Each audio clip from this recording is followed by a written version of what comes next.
Hello everyone! Friends, today, Tony and I are going to teach you super interesting things. For example, where did the expression "okay" come from? And what does it mean? Why don't thunderclouds fall from the sky, even though they weigh like 200 adult elephants? Why does it feel good to rub your eyes after a busy day? Why is it customary to eat cake and blow out candles on a birthday? Why is the water in the ocean and the air in the sky blue when they should be transparent? Oof, don't go anywhere. We'll all be a lot smarter after this video. Let's start. So, close your eyes and gently rub them with your hands toward your nose. After a few of these movements, you start feeling good, right? It's because our eyelids have special glands that produce a fluid similar to olive oil. This fluid protects and moisturizes the surface of your eye. When you rub them, you increase the amount of this fluid, which helps to moisturize your eyes more and make them feel better. Okay, moving on. Okay, but what does that famous "okay" mean? The most popular theory is that "okay" came from an abbreviation of the humorously misspelled phrase, "all correct." The abbreviation "okay" was spread by Boston newspapers back in the 1840s. In those days, it was super trendy to misspell words and phrases as a joke. Oh look, someone brought a cake and some candles. They are probably having a birthday party. But where did this yummy tradition come from? First of all, we have the ancient Egyptians to thank, as they invented the birthday celebration itself. Ancient Greeks learned about it and decided they also wanted to celebrate, but they added a sweet treat.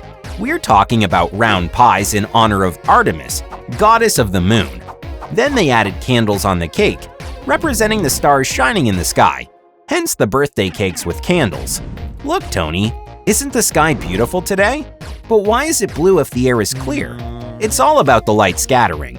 Now look, all light, including sunlight, consists of different colors: red, orange, yellow, green, blue, and violet. This is called the visible spectrum, and together it forms white light. Each of these colors can scatter differently, and there are a lot of gas molecules in our surrounding air that scatter sunlight. Its particles fly in different directions, but it's blue that scatters more than others. That's why it takes over the whole sky, painting it blue. By the way, the seas and oceans are blue for the same reason. Have you ever wondered why seas and oceans are salty but rivers are not? Where does this salt come from? Let's start with rivers. River water comes straight from the ground and flows over the surface. By the way, even here the water is not 100% clean, as some of the salt that was in the soil has already dissolved in it. As the water in this river flows through the ground, it continues to absorb salts from the surface. Then other rivers join it, and at the end of its journey they form a huge river, with much less salt than the ocean, but much more than an underground spring. There are many such rivers, and they all flow into the seas and oceans, bringing in salt. Then the sun heats the vast surfaces of the seas, the water evaporates, rises into the sky, becomes clouds, which then go to land, where the water returns to the earth in the form of rain. But the salt doesn't evaporate, it stays in the sea. So over billions of years, our planet has formed these huge salty bodies of water. If you're wondering if the oceans are getting saltier and saltier every year, then congratulations! You're just as curious and hungry for new knowledge as Tony. Seas and oceans have reached balance a long time ago. New salt comes in, and old salt is deposited as mineral rocks at the bottom.